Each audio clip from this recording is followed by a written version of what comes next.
¿Me confirman, por favor, si me escuchan?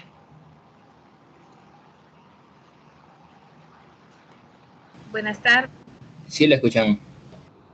Bueno, buenas tardes. Bueno, vamos a continuar con nuestra clase, muchachos.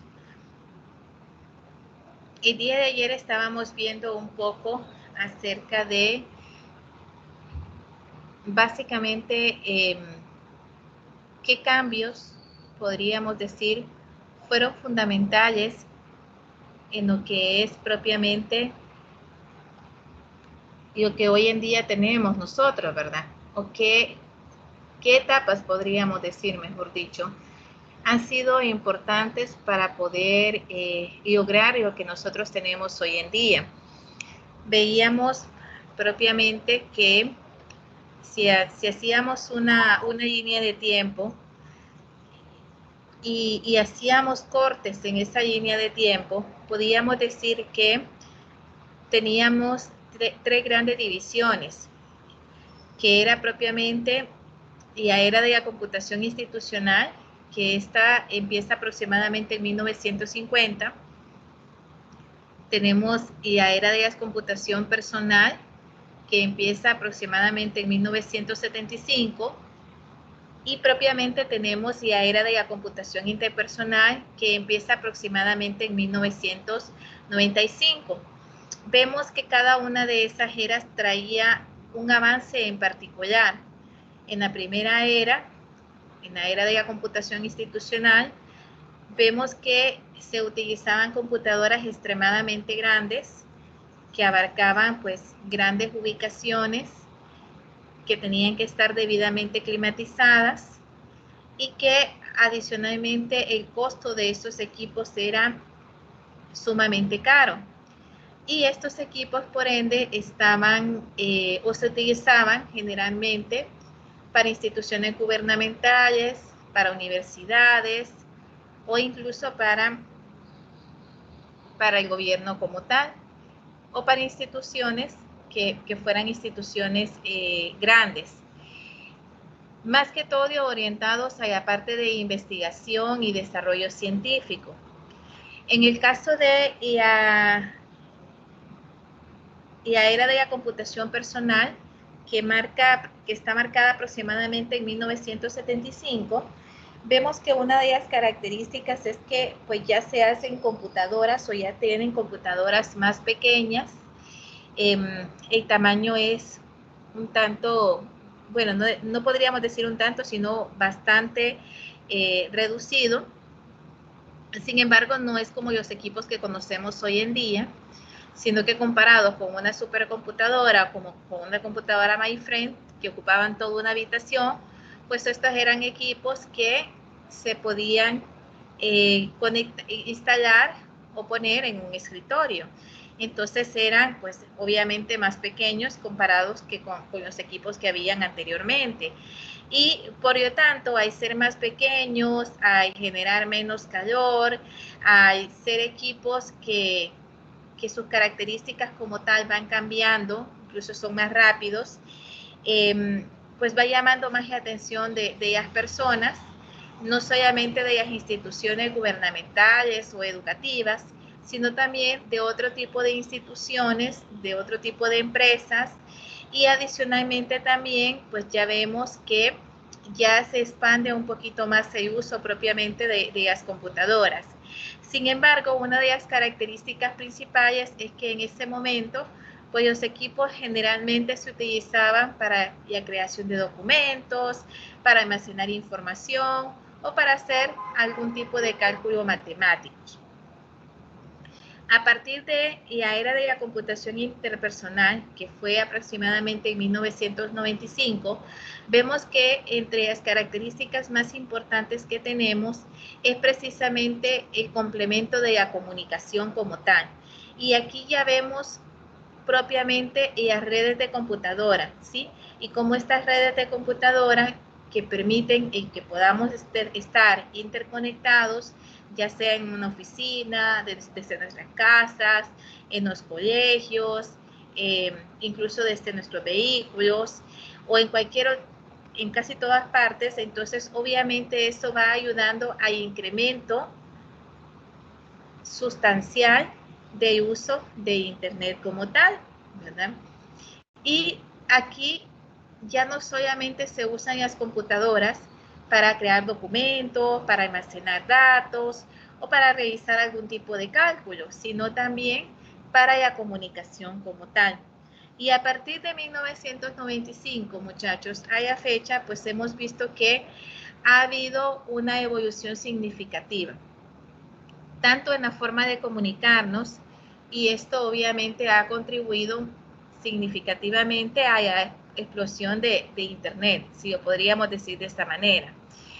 Vemos que en los primeros años, como habíamos dicho, pues Internet era usado más que todo para investigadores, para académicos, para oficinas del ejército. Sin embargo, no estaba diseñado para los usuarios convencionales, a menos que estos usuarios propiamente pudieran tener conocimientos de comandos o códigos que obviamente solo los programadores como tal podían comprenderlos. Pero a partir de la década de los 90, vemos cómo el Internet se va utilizando un poco más, va siendo más, podríamos decir, un uso más público, y esto obviamente ayuda a lo que hoy en día tenemos, a los avances tecnológicos que hoy en día tenemos, y también los modelos de negocio de las empresas como tal. Tenemos también otro de los factores que ayudó muchísimo al incremento de uso de Internet, es propiamente el uso del correo electrónico, ¿verdad? Hablábamos el día de ayer de que obviamente el correo electrónico viene a sustituir lo que es la comunicación tradicional, que era por medio de cartas. Pues ahora es por medio de correo electrónico. Entonces, obviamente esto viene a sustituir significativamente esta parte, de manera que nos viene a ayudar específicamente a eso, a poder ahorrar el tiempo, a poder agilizar la comunicación como tal. Y bueno, hablamos que el principal cambio que viene a finales de los 90 es obviamente con el desarrollo de la WWW, que significa World Wide Web. Esto es una red informática mundial, es decir, miles de redes WAN conectadas entre sí, podríamos decir. Y a difusión del correo electrónico, el uso de la web, fueron factores que podríamos decir que fue un punto de partida en cuanto al crecimiento del uso de Internet. Y obviamente ya en 1994, imagínense ustedes, solo en Estados Unidos habían más de 3 millones de personas conectadas. Y si hablamos a finales del 2002, el número había crecido a 550 millones. Entonces, y si lo vemos hoy en día, pues sería válido hacerles esta pregunta. ¿Cuántos hogares creen ustedes que en la actualidad pues tienen Internet? A ver quién me puede contestar esa pregunta.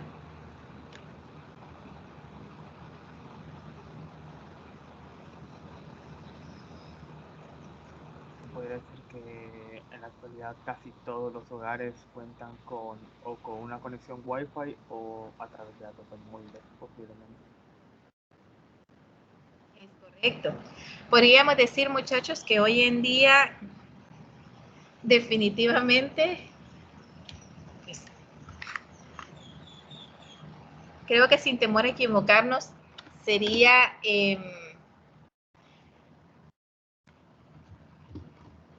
difícil encontrar un hogar que no tuviera acceso a Internet. Y suponiendo que tal vez existiera o tuviéramos algún hogar por la situación que no tuviera Internet, pero el acceso al mismo pues tampoco es restringido, porque usted va, por ejemplo, a algún restaurante, va al centro comercial o va incluso, va conduciendo en su vehículo y está enfrente de los semáforos, pues igual ahí tiene acceso, tiene Wi-Fi gratis, ¿verdad? Entonces, encontramos muchísimos sitios hoy en día donde uno de ellas, podríamos decir de ellos, eslogan para atraer a los clientes es precisamente eso, Wi-Fi gratis. Ya vamos a ver más adelante en otros capítulos, muchachos, cómo pues nada es, podríamos decir, nada es gratis en esta vida. Y por lo tanto, el que exista Wi-Fi gratis no quiere decir que no demos algo a cambio, ¿verdad? Pero ese es un tema que vamos a tocar más adelante. Tenemos entonces que a finales de los 90 el perfil de usuario de Internet era de una persona joven, con educación y adinerada. Totalmente de acuerdo, jóvenes. Pero según fue creciendo el número de personas conectadas, este perfil fue cambiando. Es decir, aún en los años 90, e incluso allá a finales de los 90, muchachos, el que tuvieran computadoras en los hogares no era para cualquier tipo de personas, definitivamente. Yo ya comentaba a ustedes que incluso la conexión a Internet pues se utilizaba mediante un módem y este módem se conectaba directamente a las líneas telefónicas. Entonces, imagínense ustedes podríamos decir, ese cambio de una comunicación análoga a digital y obviamente pues teníamos anchos de banda que nada que ver con lo que tenemos hoy en día, ¿verdad? Que incluso muchos podríamos y muchos decimos, bueno, yo tengo 10 megas dedicados en mi casa y que eso básicamente es nada, ¿verdad? Comparado con el acceso que podemos tener propiamente a Internet. Entonces, algo muy importante que si partimos de ese tiempo al tiempo que estamos hoy, pues definitivamente en cuanto a eso hemos tenido muchísimo avance. Y algo que mencionaba ayer uno de sus compañeros que es muy cierto, es el hecho de que a pesar de esto, a pesar del hecho de que nosotros podamos ver que han habido avances sustanciales en cuanto a esto, pues también nos hemos dado cuenta de que esos avances, conforme vamos avanzando, los costos han ido disminuyendo y se ha ido incrementando muchísimo lo que es la velocidad, la demanda, el acceso a la información, se ha ido incrementando sustancialmente conforme vamos utilizando lo que es el Internet. A tal punto que hoy en día pues tenemos el Internet de las cosas, ¿verdad? Donde básicamente pues, casi todo el mundo, si no es que todo el mundo, pues puede tener almacenada su información en la nube y muchas empresas pues ya están migrando a tener lo que son sus bases de datos pues ya en la nube, ¿verdad? Pues bueno, muchachos, esto es cuando hablamos propiamente de Internet. Sin embargo, ya vamos a ver una presentación donde está un poquito más explicado la parte de Internet, pero sí es importante mencionar un poco sobre, si yo a ustedes ahorita les pregunto, ¿qué creen ustedes o qué me podrían definir por una computadora? Si yo les digo, bueno, muchachos, díganme qué es una computadora para ustedes.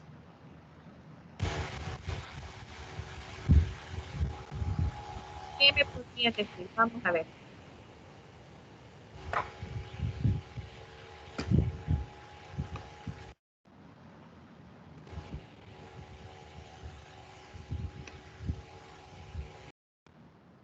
¿Qué es una computadora?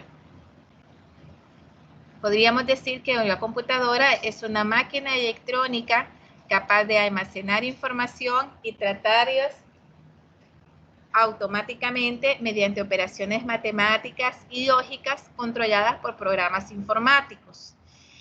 Y a simple verdad, muchachos, es que las computadoras realizan solo 4 funciones básicas, que son recibir una entrada, procesar información, producir una salida y almacenar información. Entonces, cuando tenemos la parte de recibir una entrada, tenemos que es, obviamente, que aceptan información del mundo exterior. ¿Y cómo la aceptan? Mediante el registro de datos. Recuerden que nosotros ingresamos datos como tal. Obviamente esos datos cuando se procesan, entonces generan lo que es información como tal.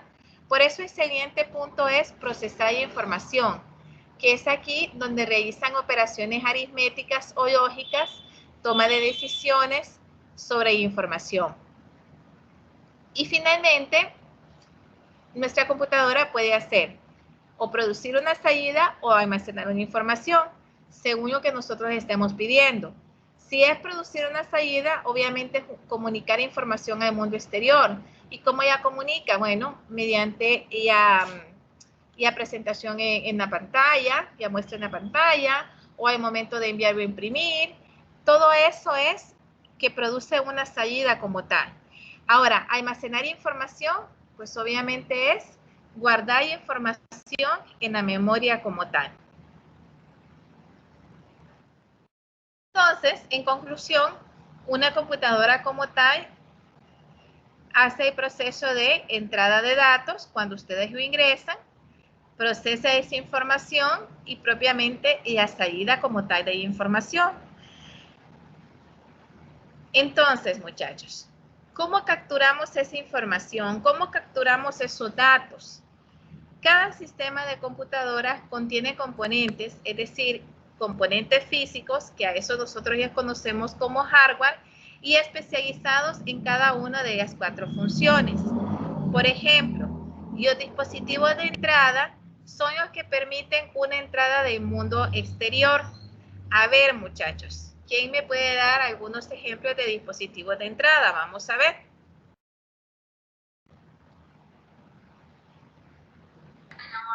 El teclado y el mouse.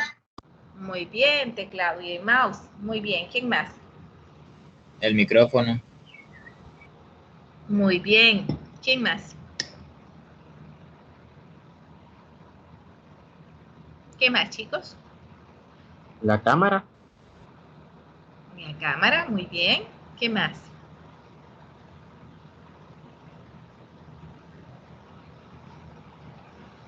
¿Qué más, muchachos? No sé exactamente cómo se llama, pero tal vez la tecnología que lee huellas y eso, no sé. Las tarjetas gráficas también.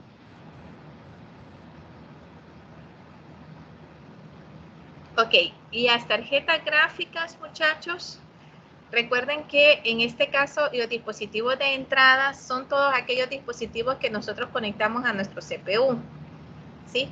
Pero de forma externa hasta cierto punto. Y que nos permiten poder capturar datos. Y las tarjetas gráficas es parte del CPU como tal.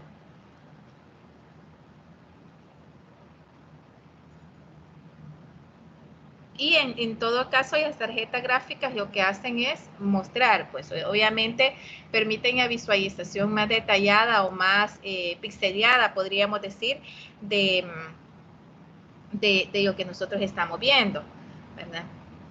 Por ejemplo, si trabajamos con diseño y cuestiones así, pues siempre es conveniente colocar incluso un acelerador gráfico para eso.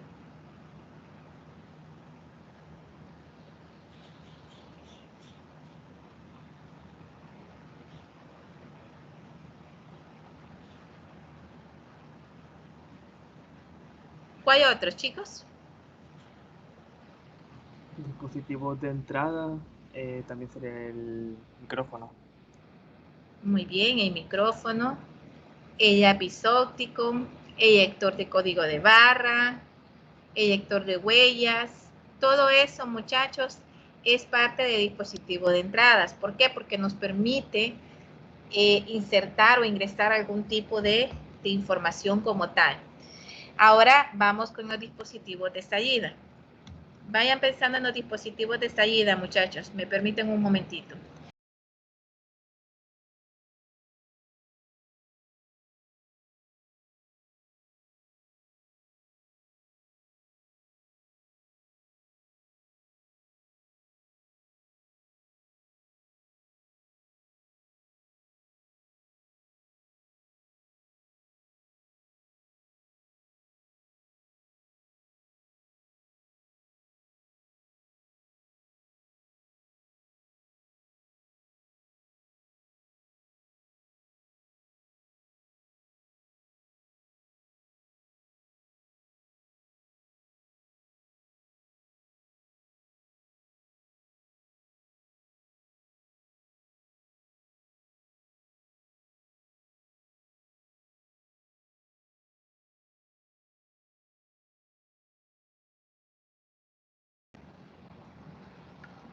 Ok, ¿cuáles serían los dispositivos de salida, chicos? Vamos a ver. La impresora, Muy bien, impresora. ¿Cuál Auriculares. otro? El monitor, El monitor, auriculares, muy bien. Data ¿Cuál show. otro? El data shop, ok, muy bien, excelente. Excelente, muchachos. Así es. Dispositivos de salida, pues tenemos impresoras, los variantes, ajá, muy bien. Excelente. Todos los dispositivos que nos permitan poder generar, sacar información, ¿verdad? O visualizar información, son parte de lo que son los dispositivos de salida, ¿ok? En el caso, muchachos, de CPU como tal,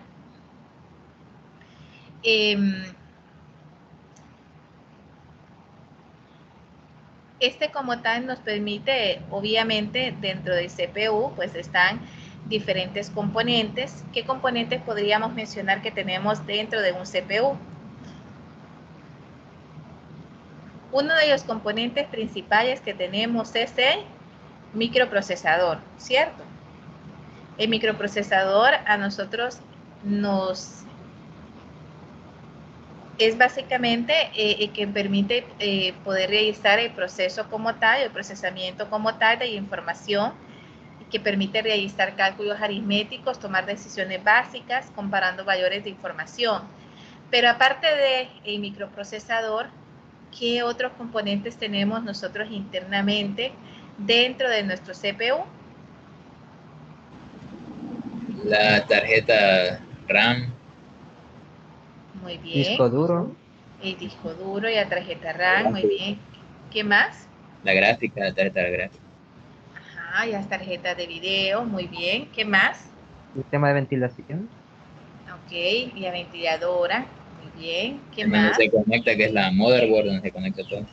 Excelente, exacto, muchachos, principalmente ya motherboard, porque aunque tengamos nuestro procesador, si no tenemos una motherboard, ¿en dónde lo vamos a instalar? No podemos, ¿verdad? Entonces, muy bien, excelente, muchachos. Y hablando de las memorias, resulta que tenemos dos tipos de memoria. La memoria RAM y la memoria ROM. En el caso de la memoria ROM, algunas veces nosotros ya conocemos como una memoria de almacenamiento primario. Bueno, mejor dicho, en la memoria RAM, perdón, es la que nosotros venimos y es una memoria aleatoria. Es decir, es una memoria que al momento de cargar el sistema operativo, cuando ya cargamos todo, ¿verdad? Ya está cargado el sistema operativo, comenzamos a ver, trabajar con algún programa o algo por el estilo, entonces automáticamente se le va asignando memoria. Es decir, podemos decir, para explicarlo de una forma más sencilla, muchachos, de alguna manera, cuando nosotros tenemos varias aplicaciones abiertas, cada una de esas aplicaciones consume una cantidad de memoria. Entonces, la memoria RAM se encarga propiamente de asignar esa memoria como tal, ¿verdad? De manera que es una memoria de acceso aleatorio precisamente por eso, porque cuando usted apaga su computadora o reinicia su computadora, pues automáticamente esa memoria es liberada, ¿verdad?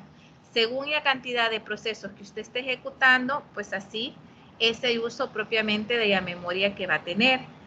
Y en el caso de la memoria ROM es diferente, porque es una memoria de solo lectura y además de eso se utiliza únicamente, es la memoria que se utiliza cuando nosotros encendemos nuestra computadora y para cargar el sistema operativo, para esto es que se utiliza propiamente la memoria ROM. ¿Ok? Entonces, en este caso, la memoria ROM es únicamente sola para lectura y únicamente para cuando nosotros cargamos propiamente todo lo que son nuestros sistemas el sistema operativo con nuestros componentes. Sin embargo, por eso es que es permanente. Y es un espacio que ya está designado. Ya está designado cuánto se le va a asignar propiamente al momento de cargar el sistema operativo. En el caso de la memoria RAM es diferente, porque dependiendo del uso que nosotros le demos y de los programas con los que estemos trabajando, pues así nos lo van a ir asignando propiamente. Algo muy importante, muchachos, con esta parte, es que cuando nosotros sentimos, por ejemplo, que de alguna manera estamos trabajando con algún programa y de repente sentimos que está muy lento, que de repente se nos traba mucho el programa o que de repente al momento de procesar alguna información, por ejemplo, cuando estamos compilando algún programa, es sumamente lento. Entonces, generalmente esto ya atribuimos a que debemos de ampliar nuestra memoria RAM, ¿verdad? Para, de esta manera, poder de alguna manera, pues, acelerar un poquito más el proceso. Ahora, recordemos, muchachos, que de nada sirve que nosotros tengamos ampliado nuestra memoria RAM si pues estamos trabajando con un procesador, por ejemplo, que sea i3 séptima generación, por decirles algo.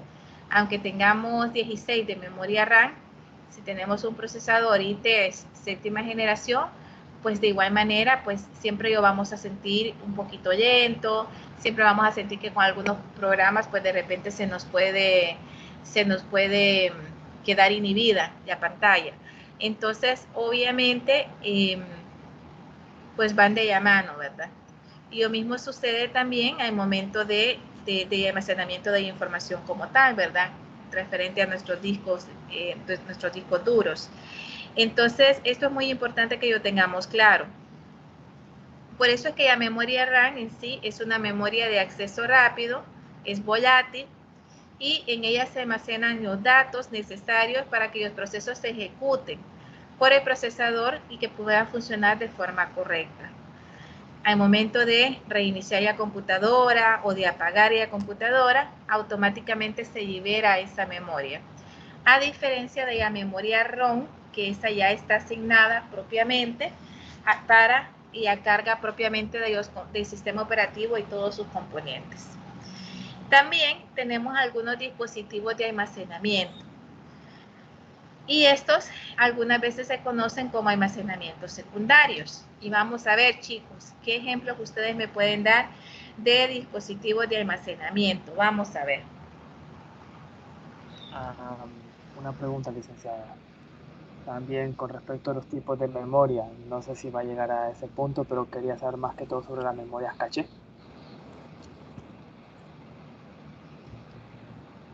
Vic. Es que acuérdense que acá, chicos, no es la clase de taller. Entonces, solamente vamos a ir viendo los componentes principales, ¿sí? Ese es el detalle. Pero más adelante podríamos, si nos da tiempo y si terminamos con todo lo que son el temario propiamente que corresponde a esta clase, lo podríamos ver. Lo que pasa que acuérdese que en el caso de la memoria caché es la que se sitúa entre lo que es la unidad central de procesamiento, es decir, el CPU, y la memoria de acceso aleatorio, la memoria RAM, ¿verdad? Entonces, y esta es la que se utiliza propiamente para el intercambio de los datos entre ellos.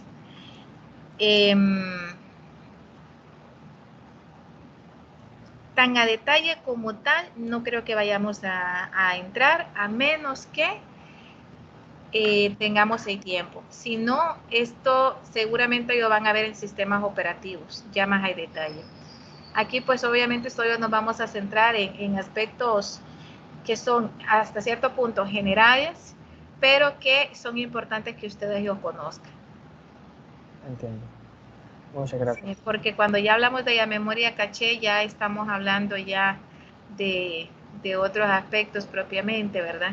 Y obviamente que sí tienen que ver, se relacionan con lo que estamos viendo, pero sí se tiene que ver de una forma más detallada, porque es cómo funciona propiamente la memoria principal en conjunto con la memoria caché. Entonces ahí ya es más detallado. Y no creo sinceramente que nos dé tiempo. Son bastantes temas los que tenemos que ver con ustedes.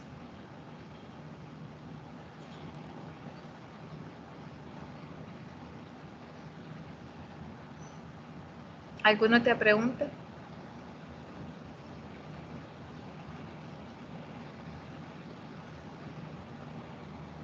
Yo tengo una pequeña duda. ¿Qué tanto tiene que ver un ingeniero en sistemas realmente con la parte física de los componentes de una computadora? Porque que yo sepa, los sistemas de información son más que todo en digital, ¿verdad? Como la parte del software. Un ingeniero en sistemas tiene que conocer un poco de todo,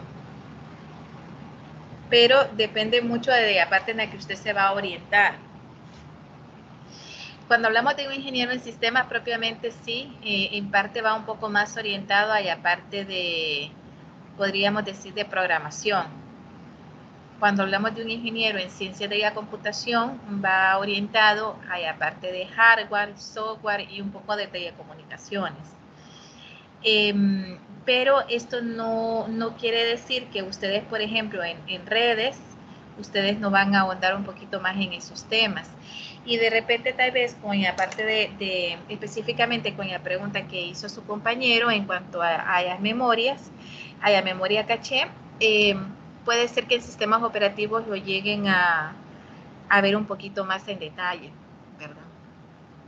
Pero básicamente con la parte de hardware, usted tiene que conocerlo porque al final a usted le van a, si usted trabaja en el área de consultoría, por ejemplo, le van a pedir recomendaciones, le van a pedir consejos y obviamente usted tiene que saber qué contestar, ¿verdad?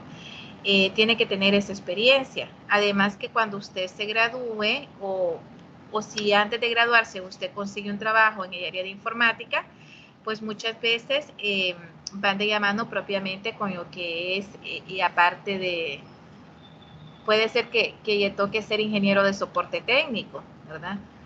Que esté en la primera línea, que es la parte de soporte técnico y que también es un puesto que lo desempeña un ingeniero en sistemas o que lo puede llegar a desempeñar un ingeniero en sistemas. Entonces sí es importante que ustedes conozcan no solamente de software como tal, sino que también de hardware, porque ya hablamos de que estos pues básicamente van de la mano, están casados. Entonces al mejorar el hardware, pues mejora el software y viceversa. Y por eso es muy importante. Por ejemplo, la pregunta que hizo su compañero ahorita sobre la memoria caché es importante, ¿verdad? Incluso si vemos los diferentes tipos de memoria caché, tenemos caché de discos, caché de pistas, caché de web, ¿verdad? Pero cada uno de ellos como tal, pues tienen, podríamos decir, hasta cierto punto, una función específica, ¿verdad? Y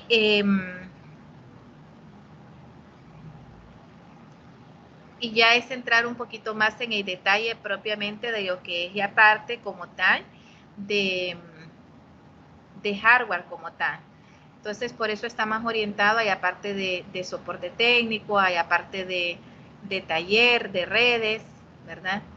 Donde definitivamente, pues, estos componentes como tal, pues, los tienen que ver. En la parte de introducción a ingeniería de sistemas, como son varios temas que se van a ver, ustedes llegan a ver muchísimos temas, pues no podemos entrar tanto en detalle en cada uno de ellos, ¿verdad? Sino que se va a entrar en detalle propiamente en los temas que son importantes para ustedes y que son fundamentales. No quiere decir que estos no lo sean. Lo que sucede es que recuerden, muchachos, que en esta parte como tal, pues durante ustedes se vayan desarrollando en la carrera, pues van a llevar clases donde propiamente van a ir entrando específicamente a ver esas diferentes, podríamos decir, ahondar un poco más en esos temas. pero en conclusión sí son importantes, o sea, sí es importante que ustedes ellos conozcan, y aunque en el futuro de repente no van a trabajar en el área de soporte técnico, o puede ser que durante toda su vida como tal, pues no lleguen a trabajar en esto, pues sí es importante que ellos conozcan. Ahora, si a ustedes les apasiona todo lo que es la parte de infraestructura y aparte de soporte técnico, y quieren especializarse propiamente en la parte de redes como tal, entonces pues también, aunque sean ingenieros en sistemas, pues lo pueden hacer porque está dentro de lo que es la rama propiamente de ingeniería en sistemas, porque están en diferentes especializaciones, pues. Pero sí, o sea que no podemos encapsular a que un ingeniero en sistemas pues va a ir 100% orientado a lo que es la parte de desarrollo de sistemas, ¿verdad? De una u otra manera, directa o indirectamente, en algún momento va a tener que dar alguna recomendación sobre hardware como tal. No sé si respondí su pregunta. Sí, ahora lo entiendo mejor. Gracias. No es solo hacia un lugar como lo que nos dirige la ingeniería de sistemas. Uno se puede especializar en diferentes cosas y más adelante le va a servir. Así es, así es. Por eso está muy bien. Todas las preguntas que ustedes realizan están muy bien. Yo felicito a aquellos muchachos que digan, yo quisiera aprender esto o hacer esto. Lo que pasa, chicos, es que lo vamos a ir anotando, y si nos da tiempo al final de todo, pues vamos a retomar esos temas específicamente, ¿verdad? Si no, pues les vamos a dejar alguna tarea de investigación o algo para que puedan ahondar un poquito más en eso. Pero específicamente en esta parte como tal, sí nos vamos a centrar en, pues, en ver los diferentes temas que durante lo que ustedes estén estudiando, pues de una u otra manera lo van a ir viendo, y pues tiene el propósito como tal el que ustedes como tal puedan como que apasionarse por la carrera y saber si realmente es algo que a ustedes les interesa, o si definitivamente pues no les interesa, ¿verdad? Entonces, más que todo eso, muchachos.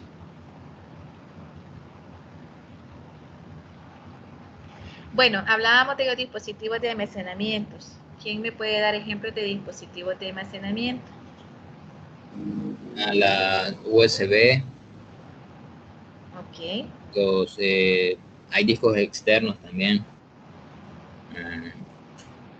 El disco duro. Sí, La tarjeta SD. Muy bien. ¿Quién más? disco duro de estado sólido, que es mejor que el disco duro.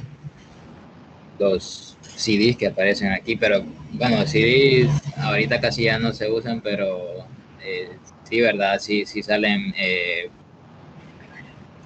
cuando compramos una impresora para meter los drivers, para eso es lo que he visto que ocupamos más los CDs en esos días. Bueno, incluso ya, si ustedes se fijan, ya las computadoras como tal, muchachos, ya no. Si usted compra una portátil, pues ya un lector de CD o de DVD como tal, pues ya no lo va a encontrar, ¿verdad? Conforme hemos ido avanzando, también hemos ido avanzando en lo que son los dispositivos de almacenamiento, muchachos, pero en este caso son almacenamientos secundarios.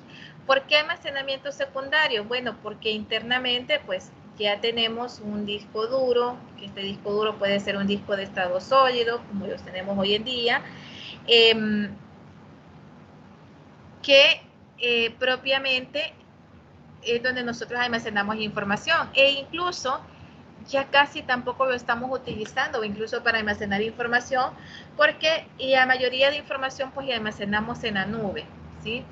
Ya la mayoría de empresas de correo electrónico que proporcionan correos electrónicos también de forma gratuita, entre comillas, pues también nos proporcionan un espacio de almacenamiento, ¿verdad? En OneDrive o en Google Drive o en casi todos los proveedores de correo, pues proporcionan un espacio de almacenamiento a los usuarios, obviamente para usuarios gratuitos, ¿verdad? Es decir, para usuarios comunes, normales, como nosotros, y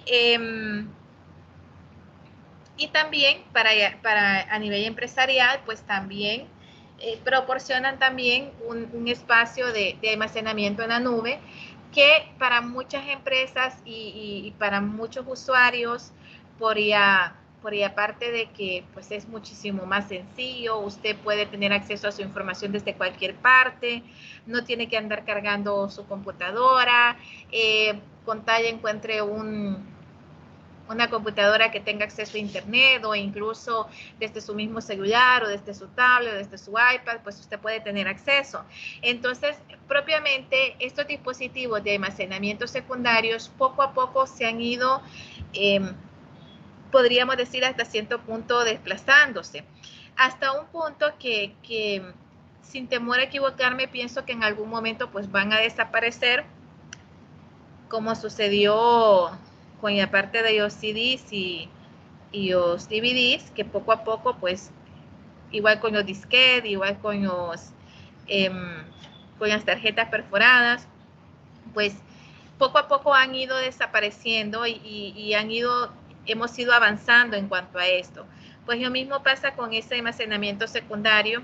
Ya hoy mucha gente prefiere almacenarlo en la nube y no en un dispositivo volátil, en un dispositivo en el que, pues, si se nos pierde, si se arruina y tantas cosas que pueden suceder. Entonces, como que para evitarnos eso, pues muchos dicen, no, mejor voy a almacenar en la nube. Aquí podríamos también tener un tema de discusión y decir, bueno, pero es que también en la nube podríamos perder información. Totalmente de acuerdo. Algo que es importante que ustedes manejen, muchachos, es que ninguna seguridad o ningún sistema les puede garantizar un 100% de seguridad. Entonces, eso es importante, pues importante que ustedes lo consideren, porque es así, ¿verdad? No se puede como tal. Entonces, siempre hay sus ventajas y sus desventajas, pero lo que sí es importante, muchachos, que hay muchos medios de almacenamiento secundarios, ¿verdad? En mis tiempos, para poder hacer respaldos, incluso de información, pues utilizábamos lo que eran cintas, ¿verdad? Y esas cintas, pues obviamente,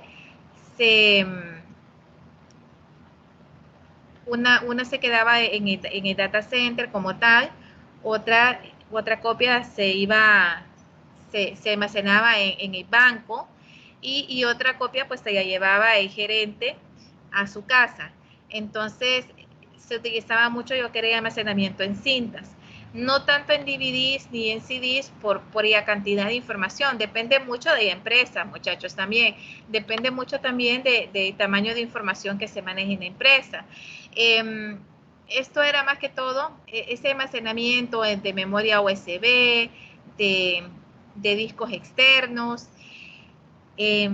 pues era más que todo un almacenamiento para usuarios convencionales, porque obviamente para el área de IT como tal, pues se utilizaban otros recursos que hasta cierto punto eran más robustos en ese sentido de almacenamiento de información como tal.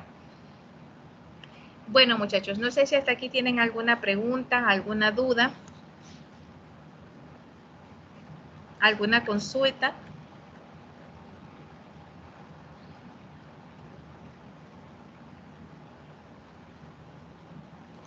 ¿Todo claro? Yo la verdad sí, claro. Sí, creo que sí.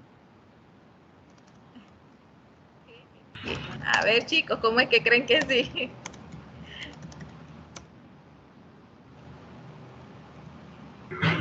De mi parte todo claro, ingeniera.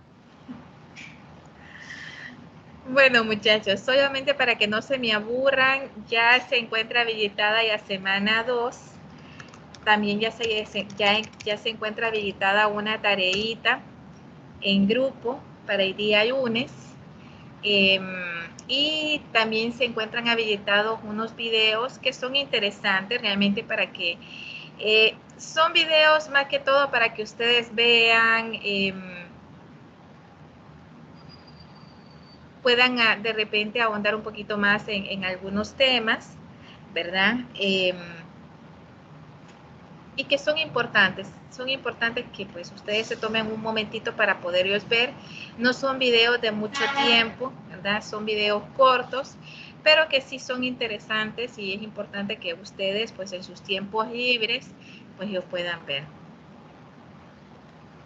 No sé si tienen alguna otra duda, alguna consulta, algún tema específico. Bueno, con temas pues ya apuntamos lo de memoria caché para en un espacio poder que nos quede, poder ahondar un poquito más en los tipos de memoria caché que tenemos. Pero no sé si alguien más tiene alguna otra consulta, alguna otra duda.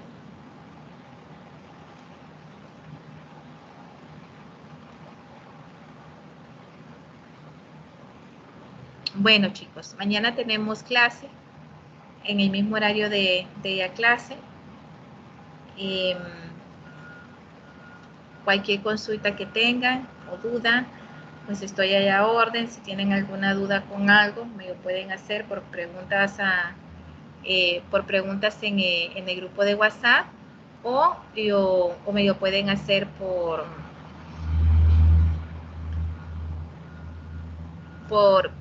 correo electrónico, ¿verdad? Entonces, cualquiera de los dos medios es válido. Y si no tienen más preguntas o alguna duda, entonces nos quedamos hasta aquí el día de hoy y el día de mañana vamos a continuar con la clase. ¿Ok? ¿Todo claro, jóvenes? Sí. Ok. Está Muy bien. Ok. Feliz día, muchachos. Cuídense mucho, cuídense ustedes y su familia.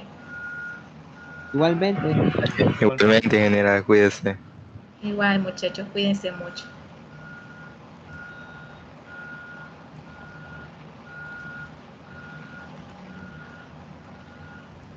Y nos vemos mañana.